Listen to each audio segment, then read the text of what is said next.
adeer magacaaga ii sheeg horta. Axmed baa la yiraahdaa. Axmed ayo. Axmed Aara la yiraahdaa. Axmed Aarow xageed ku nooshahay oo xageed joogi jirtay markii hore oo joogi jirtay baadiyan. Waxaan joogahay qabalaha guri xorab qarrida leelkeeda. Waayahay geeli iyo adhigi balka waran iyo xoolaha adeysatay. Geeli iyo adhigi loo maanan lahayna adhiga geel baan haysanay. Adhi iyo geel maanta sida yihiin adduunka waad aragtaan. waxba kama joogo xaaskii umulihii maacuuntii curyaantii wadaadihii intaasaan soo xaraynay haye qabalaha guri xorod ee degmada Cayuun xagga qudubka ka soo ahay u xigana waan gartay ilaahay waxaan dhowraynaa un dawladda ehelada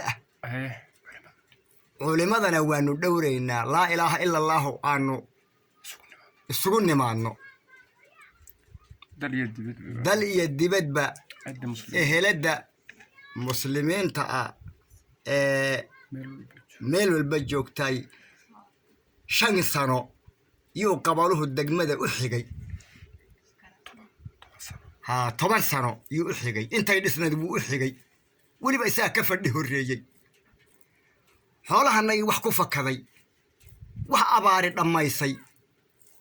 intaasaanu nahay ilaahay in baan dhowraynaa iyo 10 sano meesha tiileen wax raashino leedisiiyay iyo wax banabaneedo iyo wax boorasho idin siisay iyo wax hay'ado idin dhex istaagtay midna ma jiraan haddaadan ii hor joogin baan sheegi lahaa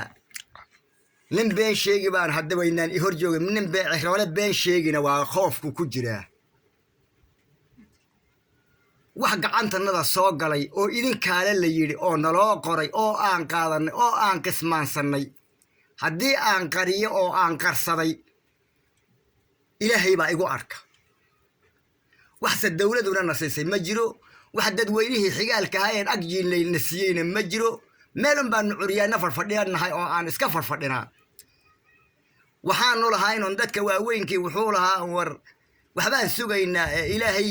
dawladeena suganhaynaa aynu sugno baanu lahayn waxbana waanu laanahay marka waxaan oranaysaa culimada diinka ka yimid Nairobi iyo dawlad iyo madaxda dawlad deegaanka xukunta iyo ciidamada new booliska maxaad oran lahayd hadda waxaan oran lahaa salku naftu way baxdaa laba koorsa ma baxdo